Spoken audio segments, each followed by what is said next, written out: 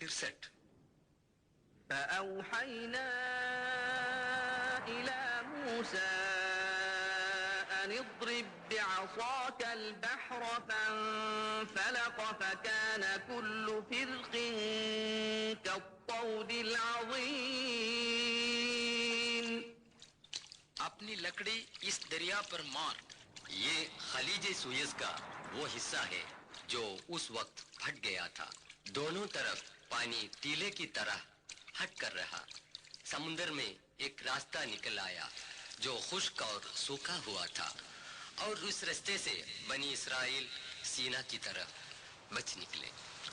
فرعون اور اس کے لشکر سمندر کے اس راستے سے بنی اسرائیل کے پیچھے پڑے. جب وہ لوگ سمندر کے بیچوں بیچ پہنچ گئے تو پانی کو حکم ہوا فوراً مل جائے. پانی کے طبقات مل گئے. فرعون اور اس کے لشکر سمندر میں ڈوب مرے. قرآن شریف نے یہ اعلان کیا ہے کہ فرعون کی لاش ایک عبرت آمیز نشان بن کر رہ جائے گا.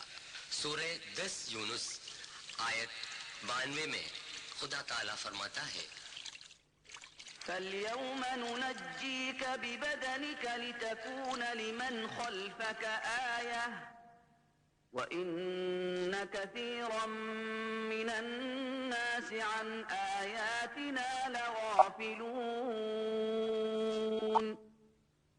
بس آج کے روز ہم تیرے جسم کو باہر پھینکیں گے تاکہ تو اپنے پچھلے لوگوں کے لیے نشان ہو، اور بہت سے لوگ ہماری نشانیوں سے غافل ہیں. قرآن کی تعلیم صحیح ثابت ہوئی. فرعون کی یہ لاش جو 1881 عیسوی کو بحر احمر سے ملی تھی، آج عجائب خانہ مصر کے رائل ممی ہال میں ایک شیشے کے صندوق میں حفاظت سے رکھی گئی ہے. اس کی لمبائی 202 سینٹی میٹر ہے. فرعون کی لاش جو 1235 قبل مسیح میں سمندر میں ڈوبی پڑی تھی، 3116 سال سمندر میں پڑے رہنے کے باوجود بغیر سڑے گلے محفوظ رہے. یہ واقعہ اس کا ثبوت ہے کہ قرآن شریف ایک الہامی کتاب ہے. اسی عجائب خانے کے دیگر بادشاہان فرعون کی لاشیں ینبام کر کے حفاظت سے رکھی ہوئی ممیاں ہیں.